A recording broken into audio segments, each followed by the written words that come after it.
The facts were known, man. Toby ordered me not to approach anyone or to try and make my story heard. The circus was back in the road. I could forget Tinker, Tailor, the whole damn game, moles, everything. Drop out, he said. You're a lucky man, Jim. Forget it, right? Forget it.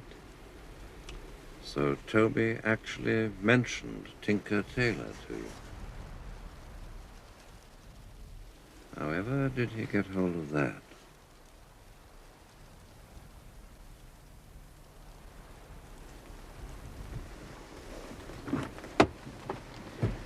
And that's what I've been doing. Obeying orders and forgetting.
George, oh boy.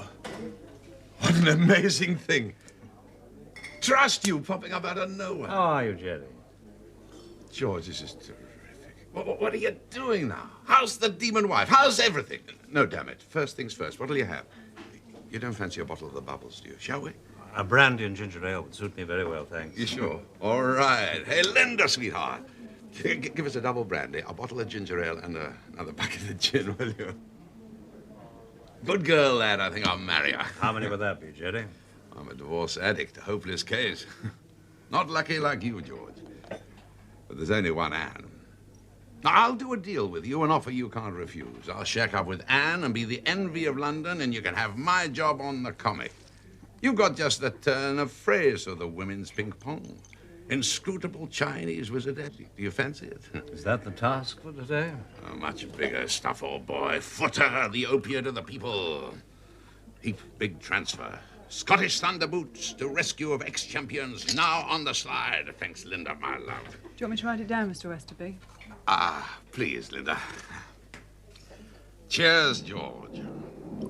Cheers.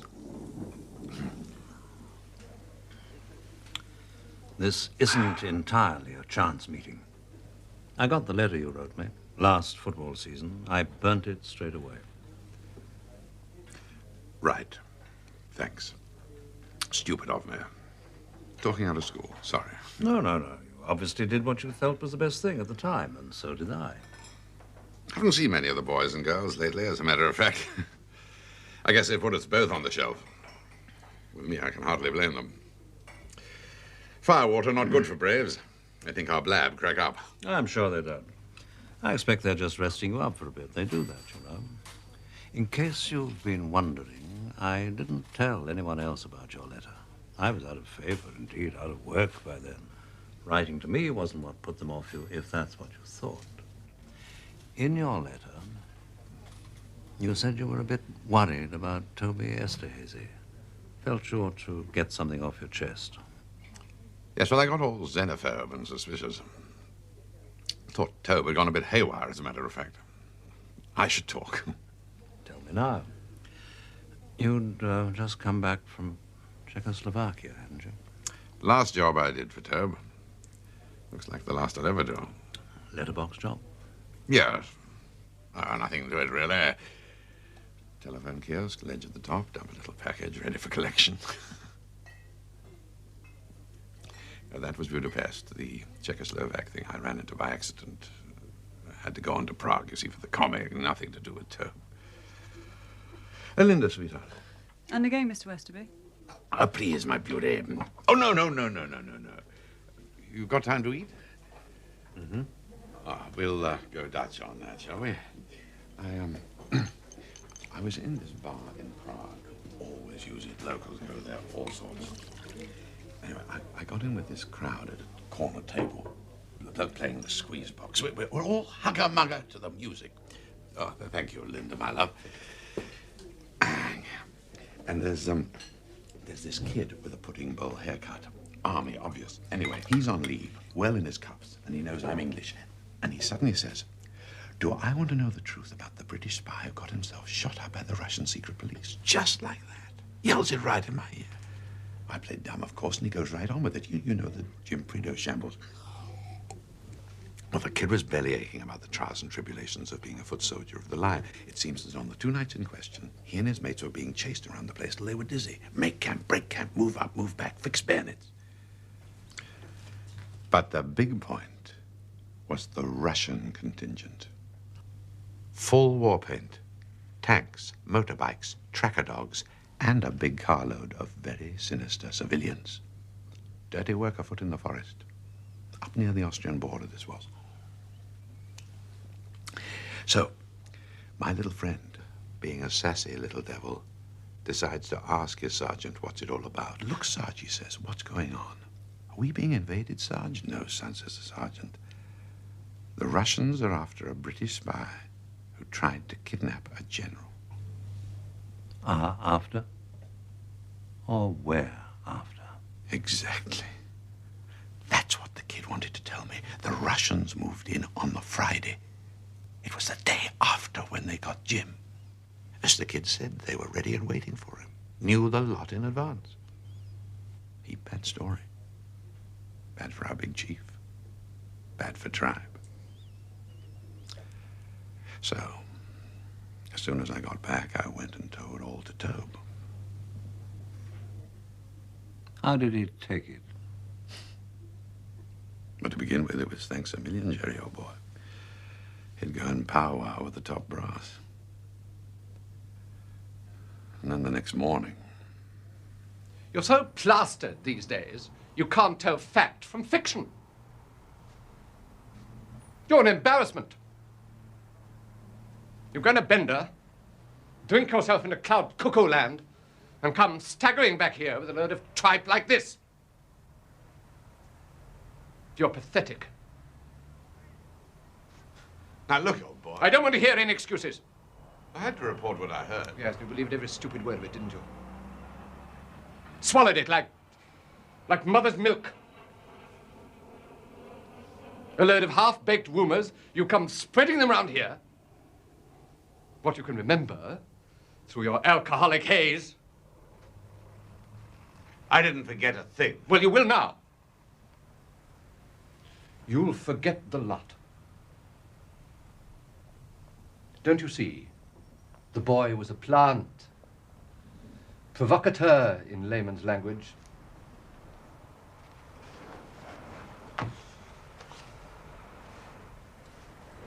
He was doing a job for Moscow Center, object disruption, make the circus chase our own tails, and you fell for it, Jerry, that's all.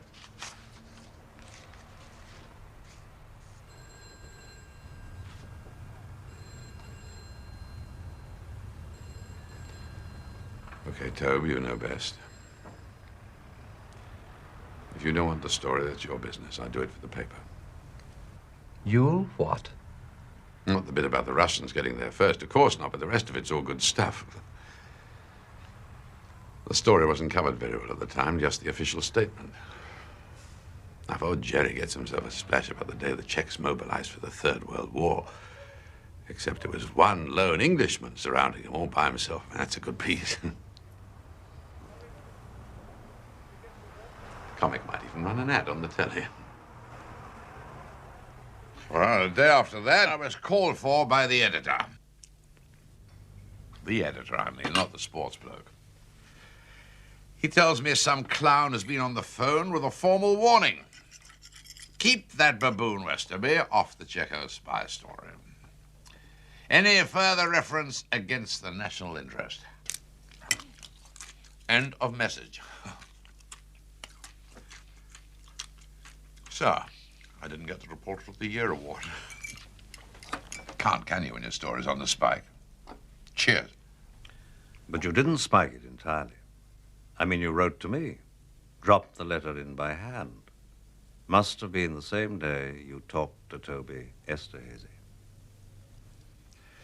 Yes, well, as I say at the time, it just felt odd. My mistake, old boy. When I heard you'd got the heave-ho anyway, I felt an even bigger damn fool.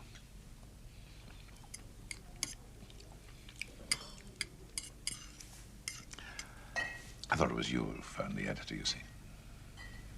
It wasn't. Of course not. Sorry. Nothing untoward going on, is there, old boy? I mean, Tribe hasn't gone on the rampage or anything. But are you hunting alone? I mean, I know I'm not the brightest, but when you start asking questions, there's got to be something.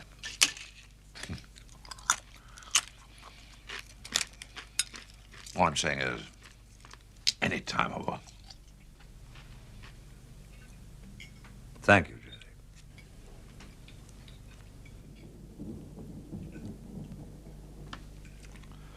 Rum chap, Toby Esterhazy. But good. My God, first-rate, brilliant, my view, but rum. Don't forget to give my love to Anne, will you? One of the great marriages, that always said so. Oh, come on, Jerry, out with it. Did Toby say something about Anne? Some story had got. I told him to stuff it up his silk drawers.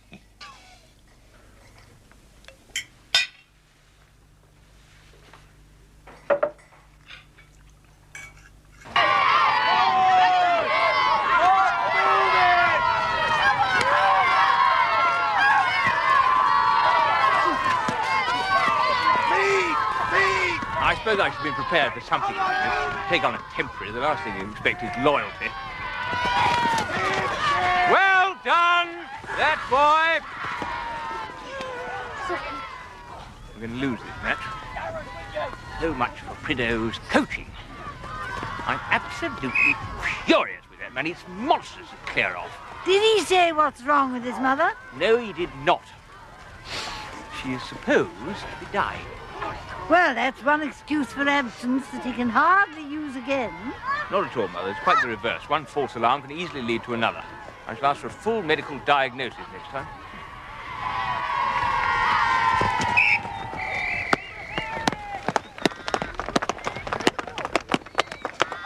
Those front row forwards of theirs look overaged to me.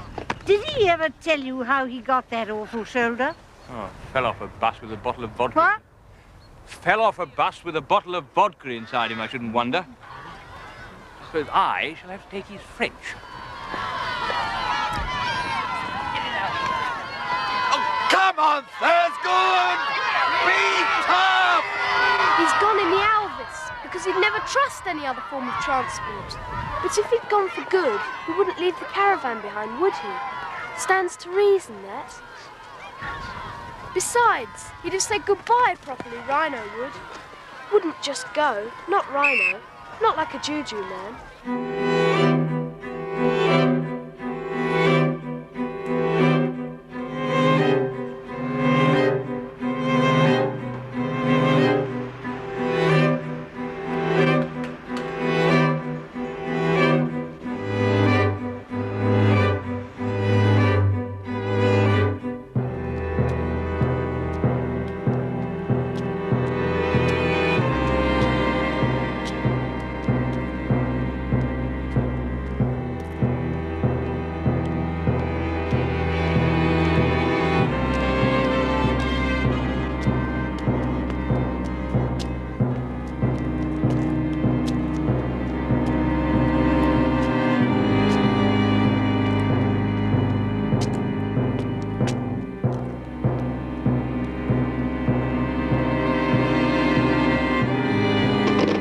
Come about the furs.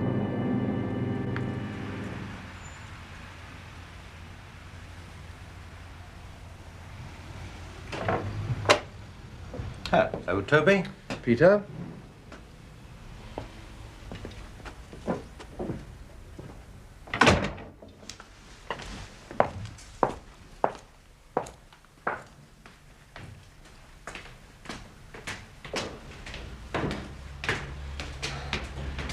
It's not exactly 5-star, but then we are shopping a bit down market.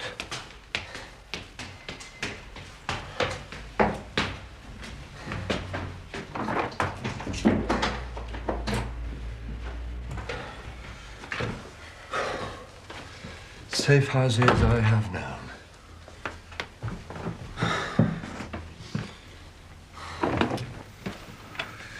Take the weight off your feet. Won't be long.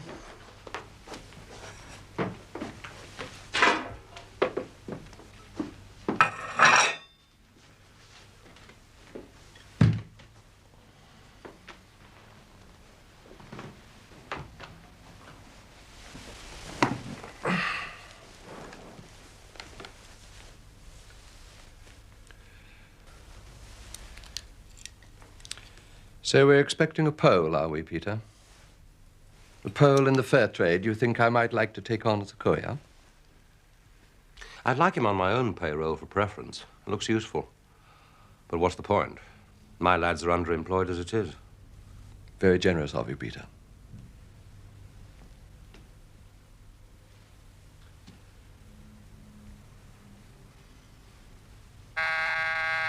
Stay put, Toby.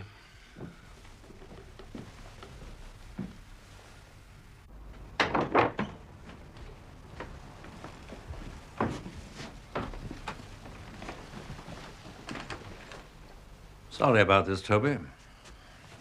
Against the wall, Tobe. Did he come alone, or is there some little friend waiting down in the square? Looks all clear to me, sir. Go back to the other room and don't take your eyes off the street.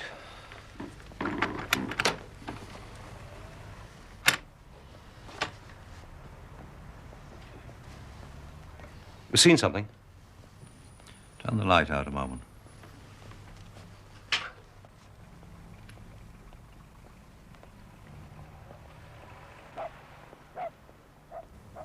Just a shadow, I suppose. Yes, I think so.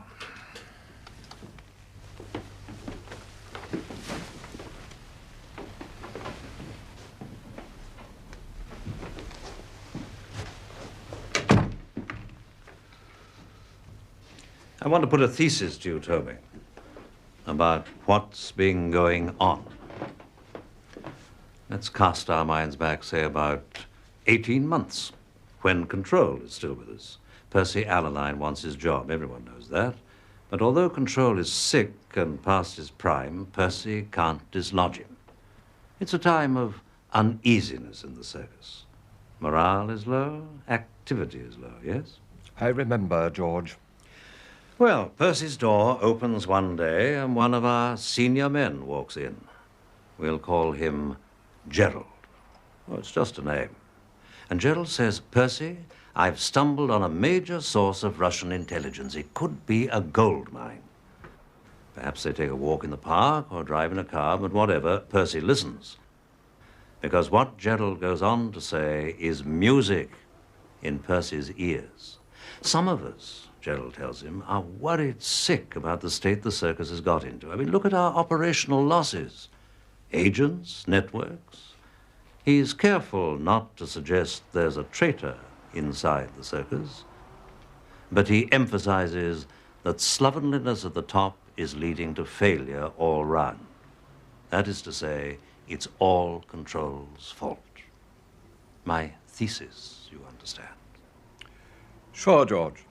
Another notion is that Percy Allaline was his own Gerald, that he went out and bought himself a top Russian spy and manned his own boat from then on, but I don't believe that's what happened. I think he'd mess it up, don't you? Sure, George. So the next thing is for Gerald to say to Percy, I and a little group of like-minded friends want you to be our father figure, Percy. We are not political men. We don't know our way in the Whitehall jungle, but you do. Did you bring a babysitter, Toby? George, why should I? I came to meet Peter and some Pole in the fur trade. Do you want Fawn to go down and have a look? No, need him here. Can't take the chance.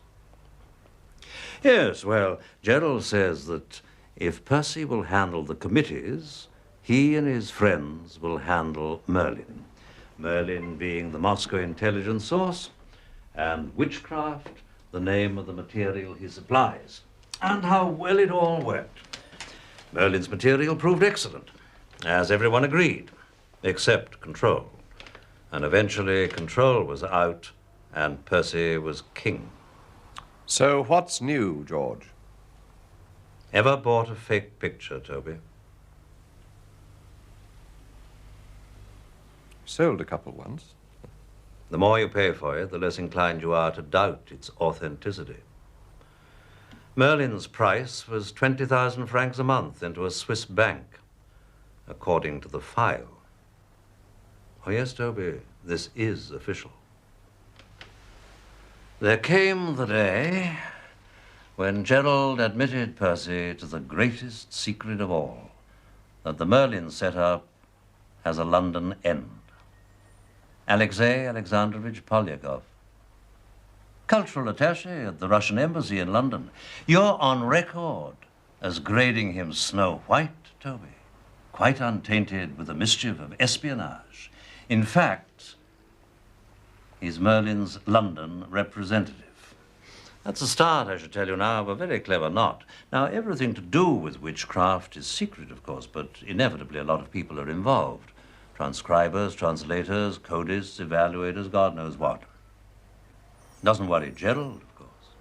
He likes it.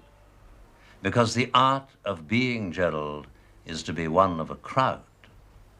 But when it comes to Polyakov, that's a different story. Who knows it?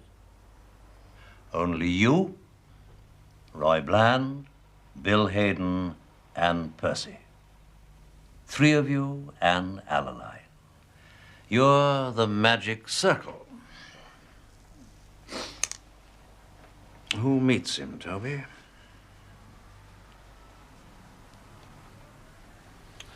For God's sake, let me sweat the bastard.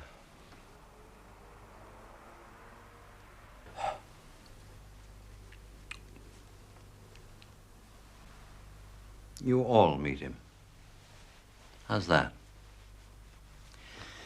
Percy represents the authoritarian side, asks after his wife, suggests it's time he took a little holiday. Very paternal Percy would be. Bill Hayden, I think, would see Polyakov much more often. Bill's a Russian expert, for one thing, and he's good entertainment value. I'd expect Bill to shine when it comes to the briefings and follow-up sessions, making sure the right messages went back to Moscow. Roy Bland's good on economics as well as being top man on the satellite countries, so he'd have plenty to chat about. Then there's you, Toby. You'd have your solo sessions with Polyakov because there's tradecraft to discuss and all those little snippets about goings-on inside the embassy, which are very much your field. And if the magic circle wanted Polyakov to do some photography inside the embassy, it would be you who would supply the film. Replenish his stock from time to time. Take him little sealed packets. Toby, you wouldn't be lying, would you? Did you bring a babysitter? Cross my heart, George, I swear to you. What would you use for a job like this? Cars? No, on foot. Keep walking them through. How many? 8, 10, maybe. What about one man alone? One? Never. Impossible. I can call Mendel to take a look. I'm sure Toby's right. Listen, George. I know Polyakov works for Moscow Center. Of course I do. We all know. But come on. Think how many other operations we've run this way. We've bought Polyakov, right? He's a Moscow hood, but he's also our Joe. Now, he's got to pretend to his own people that he's spying on us. So we've got to give him one or two goodies now and again. Sure, I've passed him the odd sealed packet. Chicken feed. So he can send them home and Moscow Center clap him on the back and tell him he's a big man. It happens all the time. Now, come on, George. You know the game. So are you Polyakov's agent inside the circus? Someone has to be. If Polyakov's cover for meeting you people is that he's spying on the circus, then he must have a man on the inside, mustn't he? And Polyakov can't report back to Moscow Center after he's picked up a great load of circus chicken feed and just say, I got this from the boys. He's got to have a whole history. How he selected his man, courted him, bought him, how they meet and where. The whole paraphernalia of running a double agent, and all this in Moscow Center's archives. You, Toby? Toby Esterhazy masquerades as a circus traitor in order to keep Polyakov in business. My hat, Toby. A dangerous job like that deserves a whole chestful of medals. You're on a damn long road, George. What happens to you if you never reach the other end? With Lakon and the minister behind me? Why become the little guy? Why not go for the big ones? Percy Allerline, Bill Hayden. Thought you were a big guy these days. You're the perfect choice, Toby. Resentful about slow promotion, sharp-witted, fond of money. With you as his agent, Polyakov has a cover story that really sits up and works. The big three give you the little sealed packets of chicken feed, and Moscow Center thinks you're all theirs. The only problem arises when it turns out you've been handing Polyakov the crown jewels and getting Russian chicken feed in return. If that's the case, Toby, you're going to need some good friends, like us. Gerald, of course, is a Russian mole, and he's pulled the circus inside out. But witchcraft material isn't chicken feed. It's the best. It was good at first. Listen, George, suppose you're wrong. Toby. Who told you to muzzle Jerry Westerby? The same person who sent you down to Sarat with £1,000 for Jim Prideaux and the instruction, get lost? Speak up. Was it Percy? I think so. Maybe it was Bill, though. Well, listen, it was a big operation. Sometimes Roy. It never seemed to come straight from one. There was a committee. I took a lot of orders. You told Prideaux to forget about Tinker Taylor. Where did that come from? I never knew what that meant. Now, George, that's the truth. Poor Toby. Yes, I do see. What a dog's life you must have been leading, running between them all. George, if there's anything I can do of a practical nature... Oh, you know me, George. My boys are pretty well trained. If you want to borrow them... I'd have to speak to Lacon, of course. But, well, you'd expect that.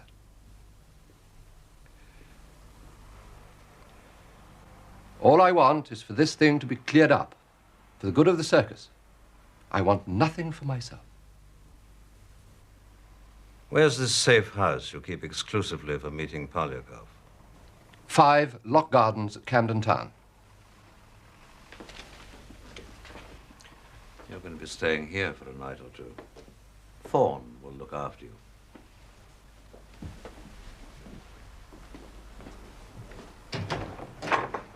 Fawn, you'll have to make appropriate explanations to the circus by telephone.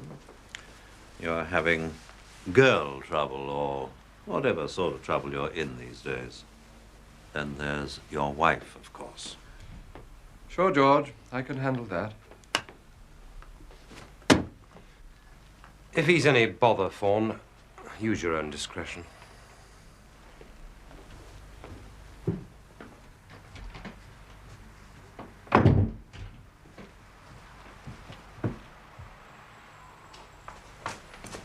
Peter, I want you to watch my back. Will you do that for me?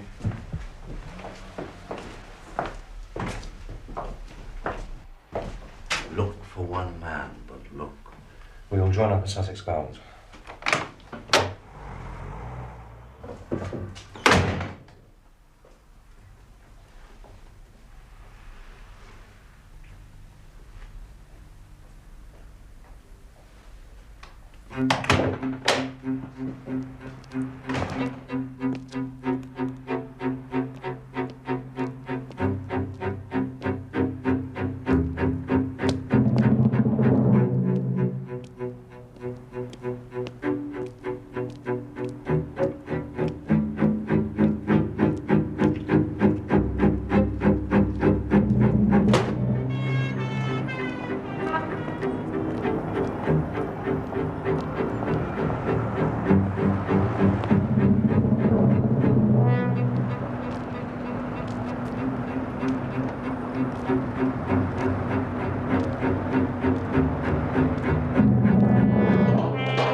Same as you, George. Just a feeling. Someone. I couldn't say for certain. I covered both of you right to the front door. If either of you did have company, he's cleverer than me. Let's be known. Do you have anyone particular in mind? Shall I go down to pavement level, take a sniff? Well, proceed? Yes. Right. Now, the minister has one major worry. In his own words, how much porcelain gets broken at the end of the day. Scandal he's talking about. If we unmask the mole, are the Russians going to cut their losses by telling the press of the world how they've made fools of us all this time? I think not.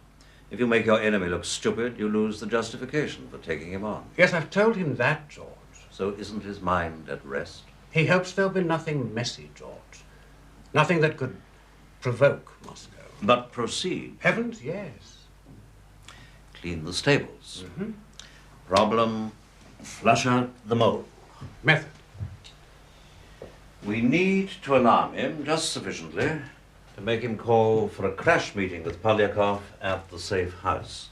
A meeting Gerald the Mole needs all to himself, secret from the rest of the witchcraft magic circle. There are two of them, and Adeline. You've definitely cleared Esterhazy. Oh, yes. Thank you. Carla really did bring off the perfect fix for a while. It would be beautiful in another context. Tinker Adeline, Taylor Hayden, Soldier Bland. Spot the mole. Quite. Ways and means, George. Ricky Tower will go to Paris. He will make use of the appropriate embassy facilities to send a signal to the head of London Station. Something, something, something, which we'll now concoct.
Message will be, have information vital to the safeguarding of the service.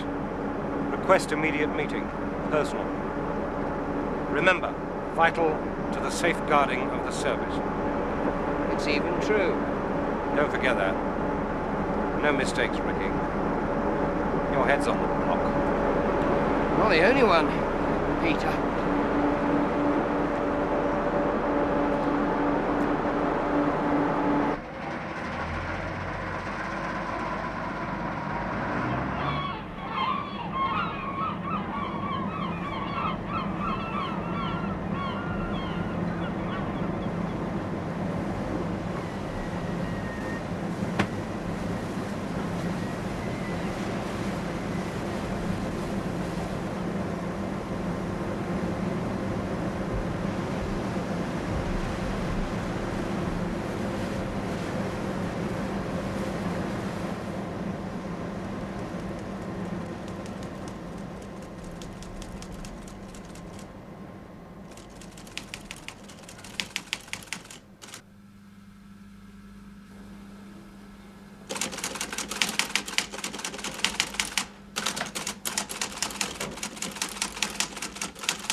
So